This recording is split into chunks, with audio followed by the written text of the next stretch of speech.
Okay, Mark, we're going to talk about the Sacramento Kings. I'll just give you the floor to start this. This is your idea to talk about the Kings. So I'll let you take this conversation where you want to go with it.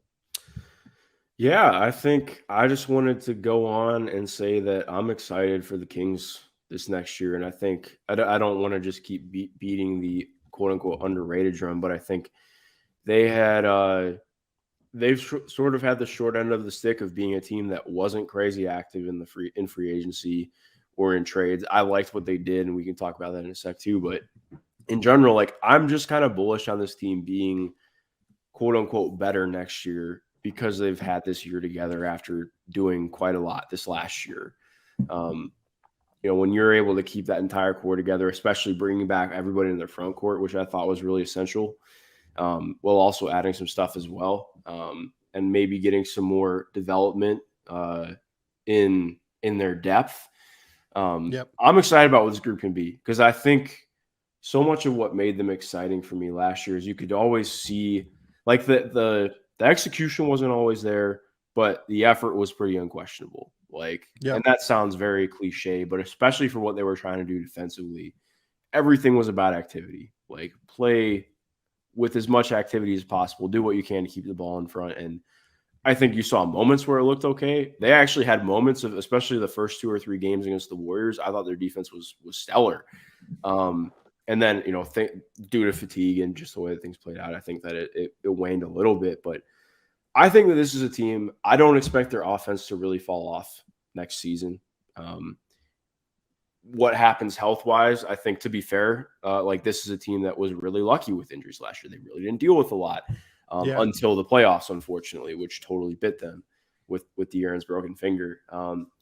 But point being, I think when you look at a team like this, that even if you don't think like, okay, the defense, personnel-wise shouldn't be great, I think when you have a team that's been able to play in a system for a full year, you add stuff on top of that, you get an offseason together, and you have some continuity, and not just some continuity, they have a lot of continuity. I think this team takes a step defensively next year, even if it maybe doesn't necessarily mean that they're better in the playoffs with it. I think that this is in some ways almost like a better equipped regular season team because of the time that they've had together. I don't know if that's like a crazy hot take, but I think just in general, like I keep seeing a lot of, oh, well, the Kings were just kind of a flash in the pan. They didn't do anything in the off season. They'll win 42 games next year. And I think that just undersells them a little bit for me. Like part of what has made me happy about what the Kings have done is that they didn't go out and do something crazy because of this. Like I think that could have been the worst thing for them, is to be like, oh, hey, let's go get some 33-year-old dude that has 2 years left on a max contract and maybe he elevates us. I think staying true to what they do, making some minimal signings and tweaks around the system to go out. Like I loved them going out and getting Chris Duarte, which we can talk about in a minute. But point being, that's where I'm at with them. And I just want to start from there because I think this is a team saying that they'll surprise next year would be incorrect. But I think this is a team that's still just going to be good next year. So I think they're going to be great as their players stay healthy. Like, I think they will be a better team when all of their players are on the court next season, because we will see, like, I'm expecting like real growth from Keegan Murray. I think he is going to like spike next year in a real way as like a wing shot creator for them, which is kind of what they need, like a wing shot creator who can space the floor and shoot at the level that he can in between Fox and Sabonis. I also love the way that they just continue to accentuate the things that their great players do well, right? De'Aaron Fox and Domantas Sabonis are unbelievable in the 2-man game, but neither of them can really space the floor and shoot. So what do? You continue to surround them with elite level shooters and elite level off-ball movers that can play off of Sabonis and can play off of his high post passing ability, with cutting ability, with off-ball movement into kickouts. Like going out and getting somebody like Sasha Vezenkov or bringing him over realistically. I thought was really smart. Like I have no idea if Sasha can defend at an NBA level, and I have my concerns about that. But Sasha's offensive fit with Sabonis is unbelievable. his ability to move off the ball, his cutting ability, his ability to knock down 40% from three, that fits really well. You go out and get Malik Monk last offseason. You go get Kevin Herter last offseason, Keegan Murray last offseason, guys that are 40% 3-point shooters around Fox and Sabonis. It allows you to take the best advantage humanly possible of De'Aaron Fox's speed, and it allows you to take the best advantage humanly possible of Sabonis's passing ability and high post ability. Mm-hmm. So the way that this roster is built, I adore it. And I think it is such a testament to Monty McNair, to everybody involved in that front office about the way they've built this roster. What I will also say is this.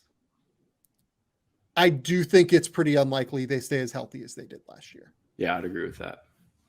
I think that their on-court performance when their best players are on the court, I expect it to be better next year. I would expect like the 3-man game of Keegan Murray and De'Aaron Fox and Domantas Sabonis. I expect that to be awesome next year, because why wouldn't it be awesome, right? Keegan Murray is only going to get better. Sabonis and Fox are only going to continue to have more synergy. And oh, by the way, like when Keegan was on the court last year, the Kings were a great team, right? The Kings were fantastic. Everybody talks about their starting lineup being as good as it was. Overall, the Kings had a plus 2.6 net rating in the regular season. When Keegan Murray played with Sabonis and Fox, they actually had a negative 0.4 net rating. That won't happen again, I don't think. Mm-hmm. Like that's Keegan is going to be good enough as a shot creator on the wing to where I think teams are going to have to really guard him and figure him out when he attacks closeouts, when he puts the ball on the deck. That happened later over the course of the last season, but Keegan's also going to get better defensively, I think, than what we saw last season, because ultimately they gave up 122.7 points when Fox, Sabonis, and Keegan were on the court. Defensively was the main issue. It wasn't offense. So, again, I say all of this to say they will be better when all of their guys are on the court together. I think that they probably don't win 48 games because I think it's asking a lot for an entire team to stay healthy again like they did last year. Yeah. No, I think it's entirely fair.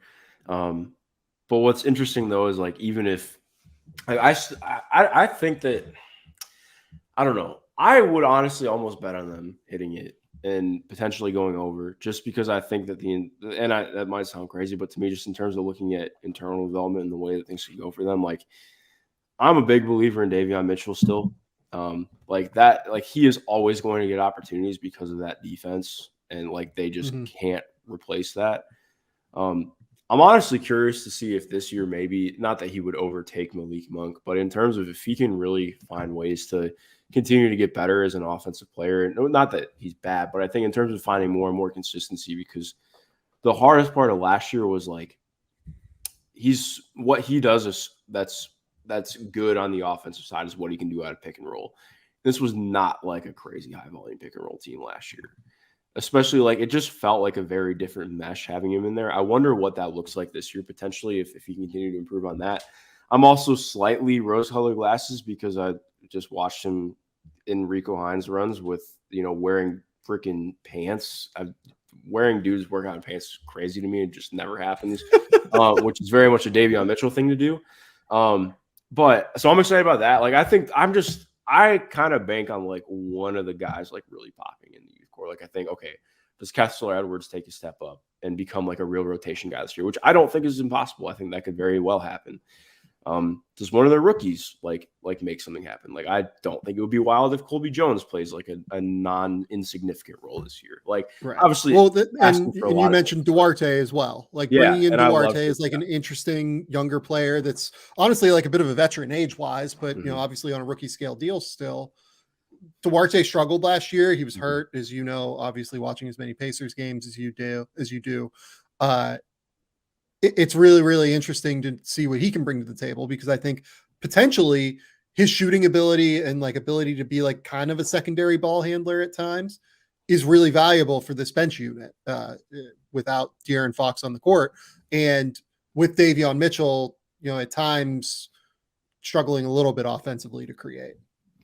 Yeah, no, I think Duarte is exciting for me because I think it's easy to look at last year and the last quarter of the year before and be pretty down on him. Because granted, he did not play well last year. Like, it just felt like he really never had any kind of rhythm with that team. Yeah. He didn't fit. He was injured. He just never really found his footing. But then, okay, you go back and you watch the first 45, 50 games of his rookie year when he looked like a shoo-in for first team all rookie. And not just that, but like he looked like a rookie of the year candidate for the first 20 games. Yeah. And so much of what worked was like his 2-man game with Sabonis was arguably the best on the team. Like, it was unreal to watch a guy coming in and being like that calculated and that in lockstep that early on. And I think, to me, having that back is going to be really good for him because he just didn't like, he's not a guy who's going to create with his first step or something like that. He's so much more of being able to create out of side steps and stepping backwards and his ability to create out of that. And what his shot creation ability is like that. And that works so well playing in tandem with a screener like Sabonis and somebody who can give you some of that extra cushion and extra half step without you necessarily having to do it yourself. And I think part of what really hurt him this last year is so much of what works in Indiana's offense is not necessarily having to screen for people. Like, you're creating so much with movement, and it kind of looks like some of the same principles as the year before, but it's really not. Like, especially playing with Miles. Like, Miles is an awesome pop threat and really got to show off as a roller. But I think if you aren't like not that Chris can't get his shot off with less space, but he's so good at what he can do with, again, he does kind of need some time to pop things off. Not that he has like a bad feel or that he can't do things quickly, but I think he excels more in like when he can do things off of spacing like that. So I think with him getting to play with Sabonis, I'm excited about that. On the ball defensively, he's not awesome. I think he's serviceable when he's healthy. But off the ball, I think he can do some really good things as a low man. Like, again, in his rookie year, I think he showed some good stuff with that. That was really there at Oregon. So I think just in terms of all the principles of what this team wants to do, he just makes sense. Like, I don't remember if this was something that was reported. I'm not trying to. I'll have to fact check, but I believe that there was the Kings had like looked around at Duarte beforehand. Like, it wasn't just something that just popped up out of nowhere. So I don't know. It just makes sense to me. Like, I'm very excited about what it could look like for him and for the Kings in general. Well, and here's the other thing that I'll raise, particularly with Duarte. He was actually pretty okay in that last 20 game run that he played for the Pacers last year. He missed the last 15 games or whatever, didn't play. And then he also was really, really good within the structure of a bunch of different, settings. It felt like they, over this last 23 games, he shot 37% from three. He shot 86% from the line, averaged 10 points per game and 23 minutes per game. He was much better. I thought he was much, much better over the course of that time, but he just dealt with injury early in the season. Like, what did he do after the first, what the fuck was it? 10 games or whatever?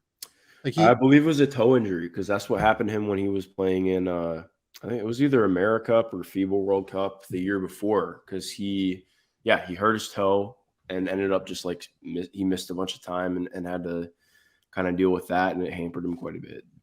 Yeah. So toe injuries, they really are a problem for players. Yeah. Especially too, because he loves the jab step. Like, he operates so much out of his jab step and what he can do with his footwork. So it's that really hindered him. And I think it's worth noting too, because again, not to keep harping back to the Pistons thing, but when we talk about with Alec Burks, when you look at a guy who's had to go through so many different contexts and scenarios, yes, he's only played for one coach in the NBA, but it's worth noting how much the Pacers have changed in that time. Yeah. He got drafted. They're not going to say it because they always come out and, whenever they've talked to him, they're like, oh, well, this is a guy who we believe in long-term. And it's very clear that was a win now move. That was about contributing to a core right then. Obviously I think they believed that he could be more in time, but that was with the idea of what he could do as a guy who could factor into the rotation right away with a team that was expected to make the playoffs. And obviously that didn't work. So it changes the calculus immensely as soon as they bring in Mathurin, who is not the exact same player, but kind of same idea in a lot of the same ways, and just honestly a better package. So, things changed very quickly. So I think when you're talking about a guy who's, it's a redraft in some ways. Yeah. And we'll follow up. It was an ankle injury, not a toe injury. Yeah. But again, ankle injuries for guys that are shooters, guys that are, prone to jab stepping, prone to, really trying to use like a bit of a change of pace to try and get things moving a little bit better. They tend to really struggle with ankle injuries. It's really hard to get back from them. And he kind of did by the end of the year a little bit. Like he was, again, pretty okay given the role that he was playing, averaging 10 points per game, shooting 37% from three in those final 23 games that he played last season. So I'm intrigued by that addition. I think Vesenkov's a really good addition. The Colby Jones pick is one that I love. It makes a lot of sense for them. I think Colby can really shoot off the catch. He's obviously a big guard that is more than capable of guarding on the perimeter. Wouldn't surprise me if he earns a role over Duarte, frankly. But I think Duarte is probably a little bit better of a prospect than Colby Jones is. Yeah. I like it all. And by the way, like Kings fans will yell at me if I don't mention this guy. Keon Ellis has shown some pretty interesting flashes as like another potential 3-and-D wing. They just continue to bring in these guys that make sense next to Sabonis and Fox. And I love it. I think it's so smart. I think it is, whatever you want to say about Kings ownership, about their past, about everything. I think this is one of the front offices right now that top down have the best vision and understanding of what their roster is and how they want to build their roster, and then are executing in ways that line up and make sense for the rest of the roster. Look, the best example of this is by far the Denver Nuggets. The Denver Nuggets built a roster that made sense, and they won a title last year. They accentuated their best players around their best players' gifts with, Domantas Sabonis and Jamal Murray. I am certain that the Kings look at this as like a potential idea for them. Surround De'Aaron Fox and Domantas Sabonis with guys in between that make sense. They're probably going to be on their lookout for like an Aaron Gordon type moving forward now. Hopefully Keegan Murray can be their Michael Porter type, everything like that. Totally get it. But I love the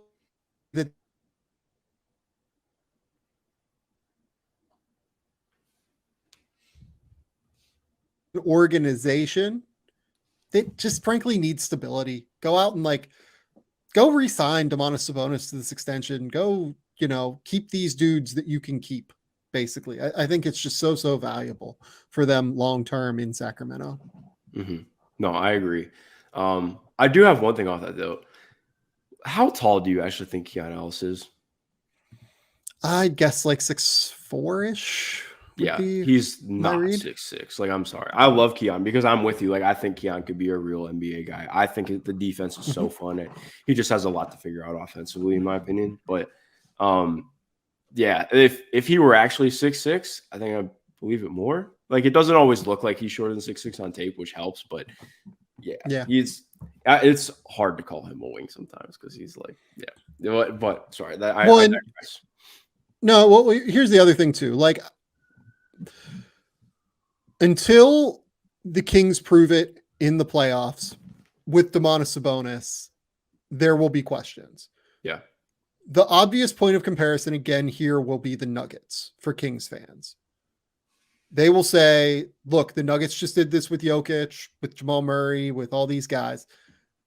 Nikola Jokic is a better player than Domantas Sabonis is, but more than anything, Nikola Jokic has been probably the best playoff performer of the last decade, I would say. Like, if you look at the way his numbers improve, it'd either be him or Luka in all likelihood, in terms of like, you look at the way Jokic's numbers actually get better in the playoffs. Most guys, there's like I think the average, according to Kevin Pelton, is like a 10% drop off in terms of production in the playoffs because games slow down, they get tougher. It's a half court battle, everything like that. Jokic's numbers actually go up. Like Jokic is just like an unbelievable player in a real way. Sabonis's numbers have gone down. That's the real question for them. Domantas Sabonis needs to showcase that he can be the centerpiece of a playoff team in the same way that Nikola Jokic is. And we'll see where it goes. Yeah. Last thing I have for you on the Kings, because I did want to ask you about this. They did some stuff with respect to the backup five. How do you feel about that compared to last year? Because that was one of the bigger sticking points, especially in the playoffs.